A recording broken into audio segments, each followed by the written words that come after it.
Hello student, a very good morning all of you. Today we will start your new chapter, the chapter number 2. The name of this chapter is the silent feature of Indian Constitution. तो आज हम पढ़ेंगे silent feature of Indian Constitution के बारे में. Okay, so let's start your chapter. Come to the point. Preambling to Constitution of India. सबसे पहला हमारा जो फीचर है इंडियन कॉन्स्टिट्यूशन में जो हमें मिला हुआ है वो preamble to constitution of India ही है. मैं सबसे पहले आपको प्रीएम्बल का मीनिंग बताना चाहती हूँ. प्रीएम्बल क्या है?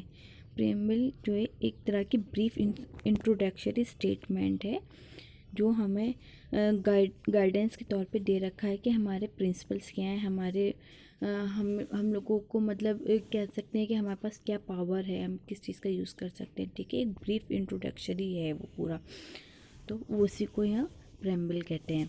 The preamble can be refer to as the preface which highlight the essence of the entire constitution.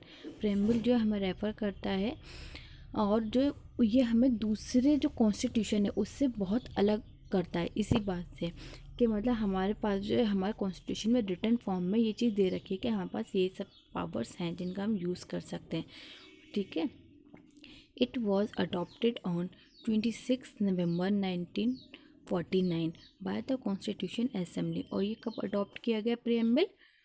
26 नवंबर 1949 को किया गया. यानी हमारा जो देश आज़ाद हुआ है, हमारा कंट्री को आज़ाद होने के बाद 2 साल के बाद ये चीज़ अडॉप्ट की गई थी and came into effect from 26 जनवरी 1950. बट ये जो है वर्क में कब आया, पूरी तरीके से इफेक्ट कब हुआ, ये 26 जनवरी 1950 में. The preamble to the constitution of India is a brief introductory statement that set out the guidance, purpose and principle of the document. तो प्रीएम्बल क्या है? कॉन्स्टिट्यूशन ऑफ इंडिया क्या है? एक ब्रीफ इंट्रोडक्टरी स्टेटमेंट है जिसके अंदर हमें गाइड किया गया इसका मकसद क्या है और प्रिंसिपल्स क्या है एज अ डॉक्यूमेंट.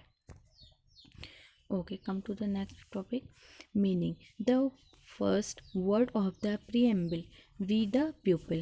तो फर्स्ट वर्ड जो preamble इसका मतलब क्या है? We the people signify that the power is ultimately vested in the hand of the people of India.